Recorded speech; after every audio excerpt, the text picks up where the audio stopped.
Hello. Welcome once again to Whispers in the Theater. I'm your host, the Whispering Gardener Shoe, here to continue our harrowing tale. Dark Orange, Revival, Chapter 2, Future. They crossed the blown open doors of the slanted building, easing down the sloping floors.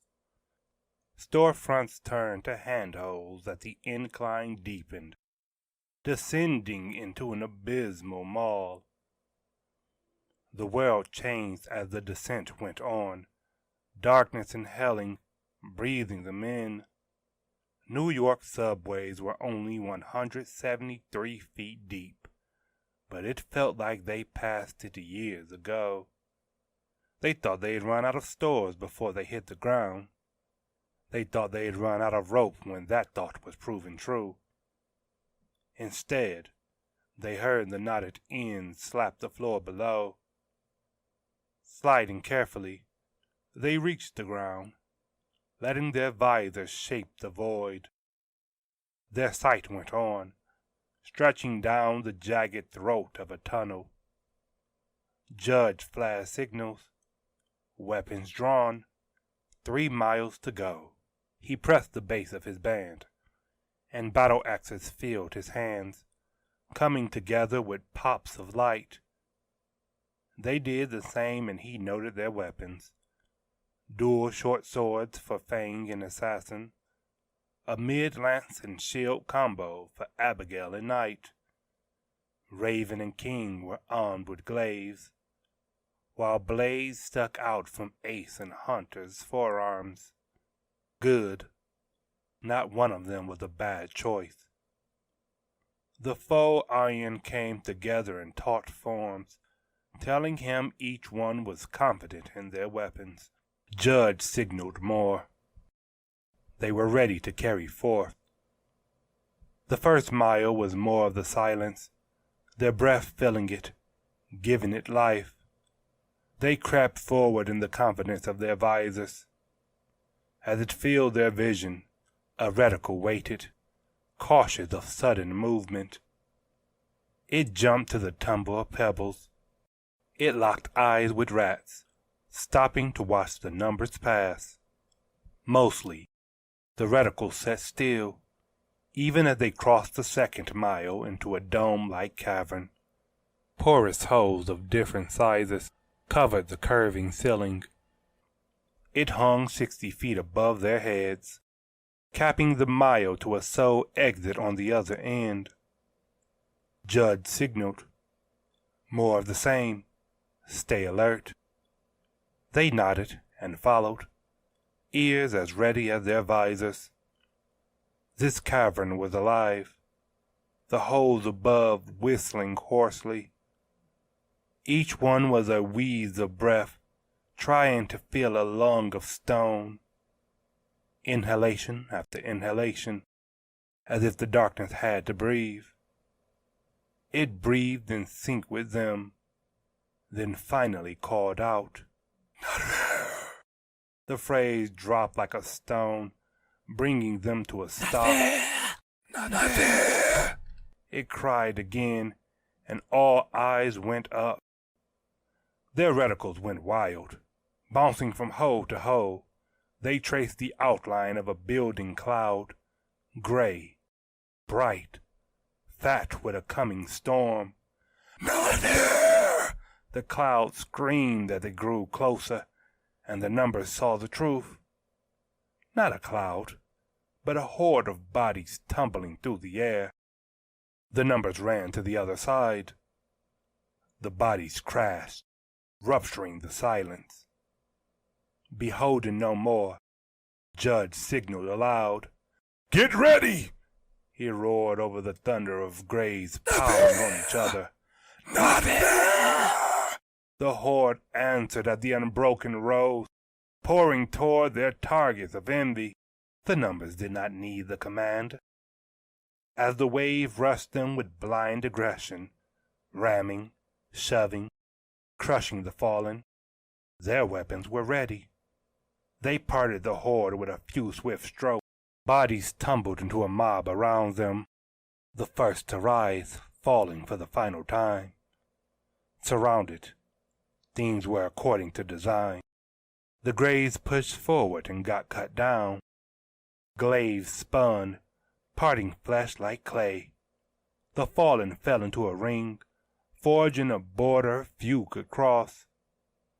Those who did found no celebration. Pale faces were smashed with shields, pushing them back as lances pierced their chests.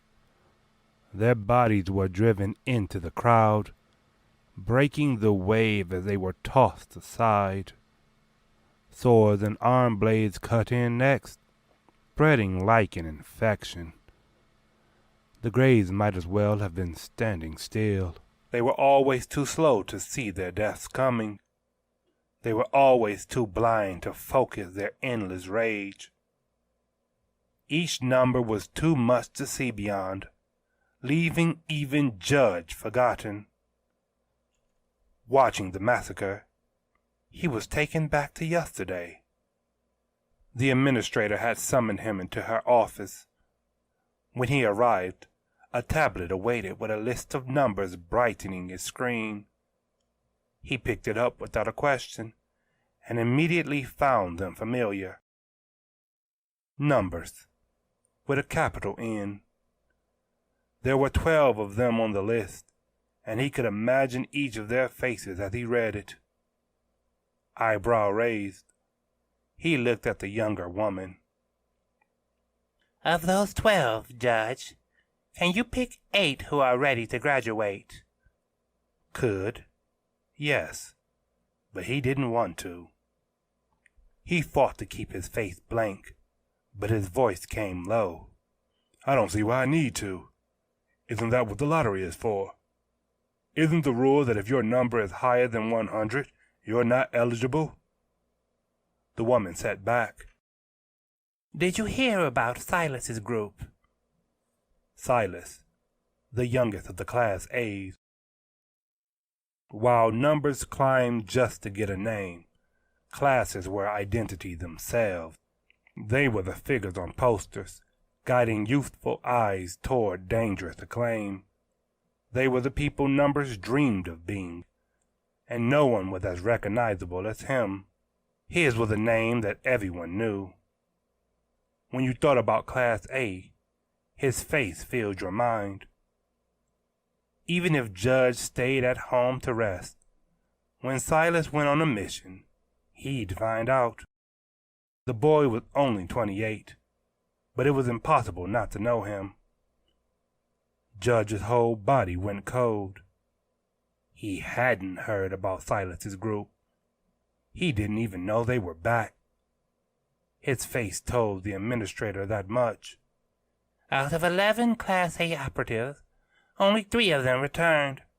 Silas was one of them. He came back missing both legs and his right arm. Narrow eyes watched him, searching for a reaction. He couldn't hide it. His jaw was tightening. His heart was ready to race. How did a person even come back with only a left arm? What the hell happened out there? Do you want the full breakdown or the short version? Her face said it was classified. Even the full breakdown wouldn't be everything. She couldn't risk the wrong peep leaving this room. Short version. Times are changing in New York. We've been complacent, Judge. When I took over this position, they told me the main goal was to keep the Enclave alive. I always thought it was strange. I was only 36 at the time, but they were ready to pass the buck. When have you ever seen some old bastard hand the reins over that easily? That was 6 years ago. The previous administrator was living as a civilian now. In old New York? Never. Hell, people older than I am now were in Washington. It's passing the buck. Or cleaning their hands, maybe. If all of this goes to shit, It'll be on me, not them. So you think they knew things were going to get bad? I don't think it. I know it. That's why we have to get these kids out there. I know it sounds like I'm throwing them to the wolves, but trust me, Judge, this is desperation. Our strongest goddamn Class A came back 3 limbs lighter. While we've been sitting safe, that city has grown its fangs. How the hell are these kids going to change anything? The administrator scoffed. I wish I could tell you. Not classified. She didn't know. My predecessor couldn't even tell me. All I can say is that those 12 are special. I would love to train them for another 5 years, but Class B and C aren't going to survive the next week at this rate. I don't know what those kids can do, but here's what I do know. She picked up the tablet and flicked through the apps. A recording began to play when she put it down. When dark buildings glow with gray light, save the children inside. If you can get them to the place where the grays don't gather, you might be able to save the city. Who is that? A messenger. Apparently, we used to have contact with some places out there. Some young man fought his way here to tell us that. Where is he now? The administrator frowned. Don't tell me you don't know that one either. He went back out there right after delivering his message. According to my predecessor, he sounded like he had to go out there. Silence lingered as Judge gave the moment to thought. The administrator just waited, knowing the same as him that a decision was inevitable. If 3 out of 11 Class A's came back, that meant they had about 7 left. Well, 6, since Silas would have to retire. He was the strongest too. Whatever killed his squad would make easy work of B and C. It'd make easy work of the numbers too, but the administrator seemed to hope otherwise. Why only 8 of them? Because we need a lot. But if this doesn't work out, I want as many as I can get. Judge frowned. Who's overseeing this graduation? Are you volunteering? Why are you even asking? You know I wouldn't send those kids out there to die alone. The administrator took a breath and leaned forward. If classes were around when you were younger, which would you be? Don't know. Judge picked up the tablet. Never really thought about it. Well, you're the only one I can depend on. You've been fighting all this time, Judge. If you're going to die, get at least one of those kids to the site. No matter what. And yet, Judge wondered if they needed him. The final gray fell at the hand of Assassin, and the numbers moved forward like it was another part of training. He could only stare wide-eyed as they headed for the exit. Not fair! A chorus of screams ripped down the hose. For the first time, it didn't sound like they were jealous. Not fair, as if they knew they didn't have a chance. More grays. Fane turned. Keep going, he ordered. I'll handle this horde. Your objective is to reach our destination. Are you sure? Knight hesitated as if he could catch every gray on his shield. Judge thought back to the administrator's question. What class would he be? He hefted an axe on his shoulder and smiled at the kids. Judge is the name I was given by my parents, but there's one they used to call me in the Enclave, back when he was a stranger, and people were in desperate need of a hero. Slasher, like the film genre. The numbers wouldn't quite get it. They didn't need horror movies in this kind of world. But it still made the other 12,000 survivors write stories. Judge thought about Silas. If he was the face of Class A, then there was only one place Judge could be. He was in a class of his own. To graduate, you have to get to the site. Cut down anything that glows and gets in your way. They nodded and took off, leaving him to face the coming storm. Meanwhile, the numbers went on. The sound of Judge's battle followed them through the exit of the second mile, staying on their tail as the tunnel inclined. It was gone by the time they found themselves at the door of a building. It rose through the ceiling above their heads, and cursory glances revealed no other route. Fang took charge, flashing signals. Knight and Abigail formed the vanguard, as Raven and King brought up the rear. The building opened into a hotel lobby. Bones crunched under their feet as they proceeded forward, walking them through the day the world changed. They could hear the past in every brittle crack. They could see the people on vacation reflected in their visor's sight. How did this day go? The numbers saw the people in their rooms, looking at the skyline of New York. There came a scream, and then an orchestra. The building became loud with people crying out, and confusion mounting the beast of fear.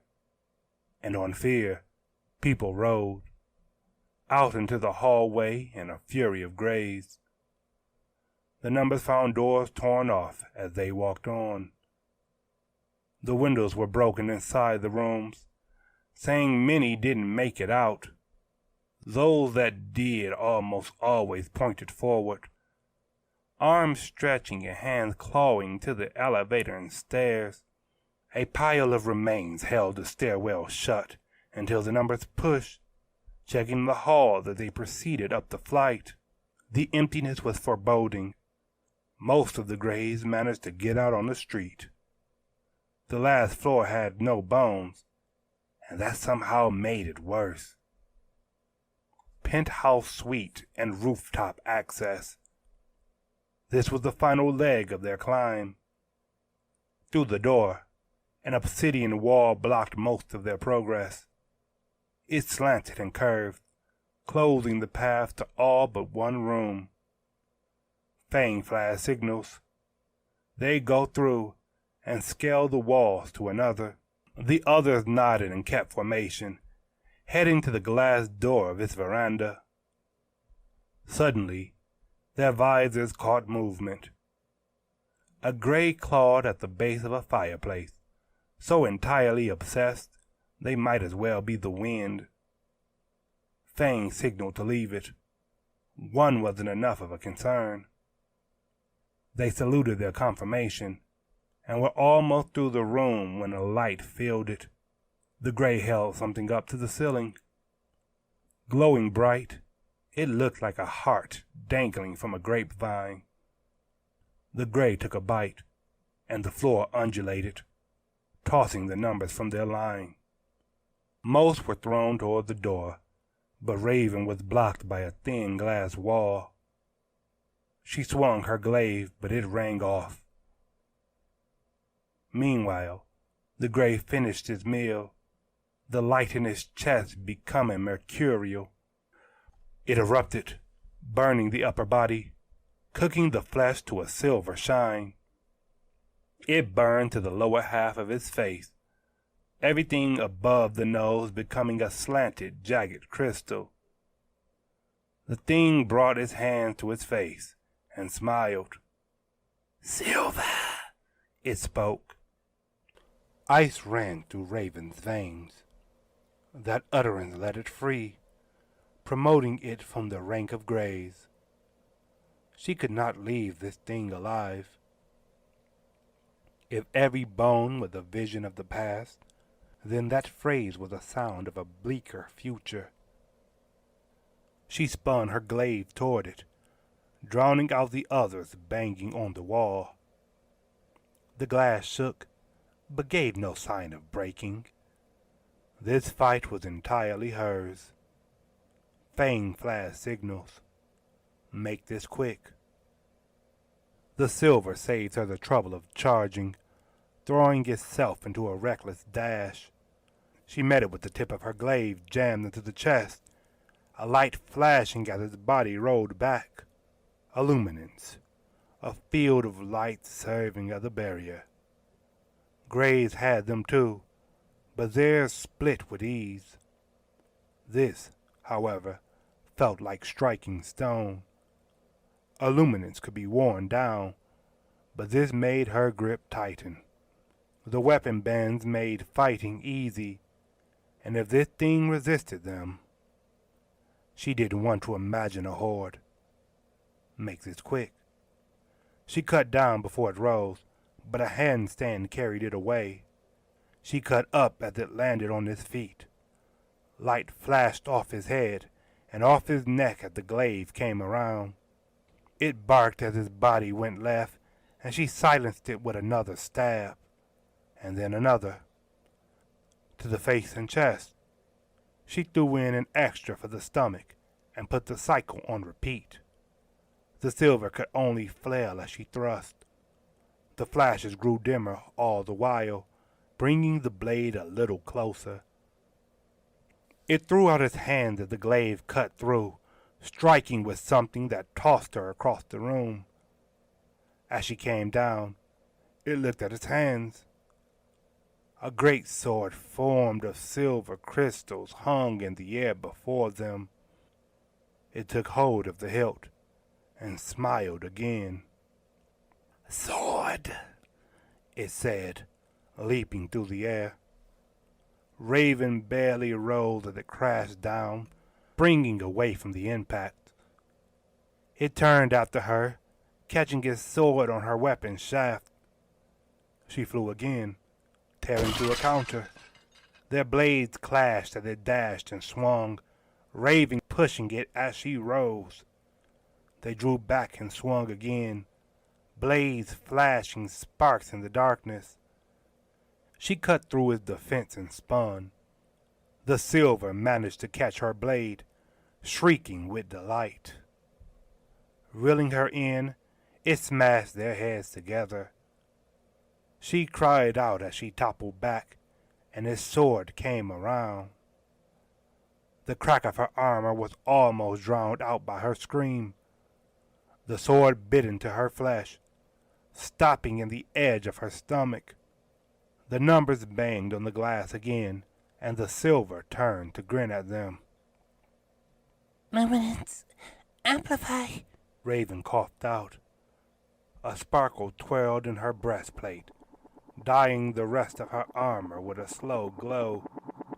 The silver leaped back as it swelled, looking at her from head to toe. "Purple," it sounded like a question. "Dim," and that was an exclamation. "Weak," the upward curl of his lips. 3 minutes. Her weapon band chimed in response. She, however, let her glaive do the talking. She charged, tucking the weapon in. The silver cut down as she drew close, its blade splitting as she tore his stomach. It didn't go down. She didn't stop her assault. The glaive came back for his head. It tossed itself to the right, and she pushed her blade through his leg. It fell this time, and the glaive followed, floor breaking as it rolled away. It rolled again as she came after it, but the glaive flew, pinning it down. "Auxiliary weapon," A hand axe popped out. If damage to the body wasn't enough, she was just going to take off his head. The axe cut down and the silver cried out. Then the axe disappeared, and the glaive followed. Error flashed in all caps on her band. The glow of her armor faded too, and as if to take its place, a red flare glared out from the silver's face. Raven pressed her band, but neither weapon came back. The silver savored the sight of her, slowly pulling its own together. "Weak," it said, as if this was the final bit of proof it needed. It hadn't been 3 minutes, had barely been 1. Neither of the numbers knew what went wrong. The silver, however, saw things going right. It darted with a newfound glee. Raven took a breath and closed her eyes. The sword wrote a line of blood on the glass as it passed through her. The numbers roared. As her body fell in two pieces, the silver punched a hole in his chest and knelt to hers. It ripped the centerpiece free and shoved it in the wound.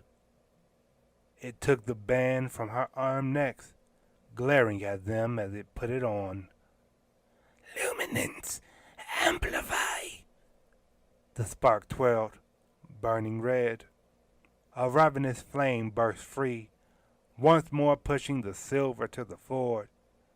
They watched his flesh burn crimson, and the light that once shone out rushed to his head. The crystal exploded as it filled, becoming a half mask upon his face. The exposed half glowed red, the shards once covering it, forming a horn. Good, it said, looking at his hands with silver flaring eyes. It turned to them and pointed up. Instinctively, they followed the finger and saw the ceiling shatter as the crimson jumped through it. The glass melted on the tell of his departure, no longer tasked with keeping the creature contained, as if it also shielded their minds. The numbers forgot the mission as they looked at their slain friend. A part of her still clung to their hearts, gripping tightly, begging them not to let her go. Chapter 2 ends. And so too ends another episode of Whispers in the Theater. I would be delighted if you were to join me once again.